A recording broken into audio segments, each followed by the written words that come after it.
বন্ধুরা, আজকে হচ্ছে আমাদের বাড়িতে পান্তা রান্না। তো চলো সেটাই তোমাদের সঙ্গে শেয়ার করব কি কি রান্না হলো। তো প্রথমে দেখো মাছ দিয়ে শুরু করলাম। আর এখানে মা রান্না করতে ব্যস্ত, এখানে শাক ভাজছিল।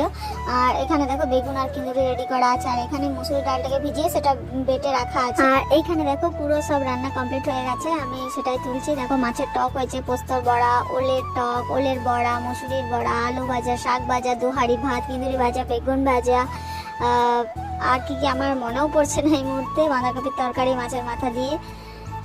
তো কাদের কাদের বাড়িতে এই পান্তাপালার রিচুয়ালসটা আছে অবশ্যই কমেন্টে জানাবে। তো আর কাদের কাদের বাড়িতে এই রিচুয়ালসটা নেই সেটাও কমেন্টে জানাবে। আরেকটা জিনিস হয়েছিল স্পেশাল, যেটা খেতে খুব ভালো লাগে, সেটা হচ্ছে এই ডালটা খেতে খুব ভালো লাগে। তো এখন বসে পড়েছি খেতে। তো ভিডিওটা এই পর্যন্তই। ভালো লাগলে অবশ্যই লাইক, কমেন্ট আর সাবস্ক্রাইব। তো চলো আমি খাবারটা খেয়ে নিই। তখন সবাই ভালো থেকো, টাটা।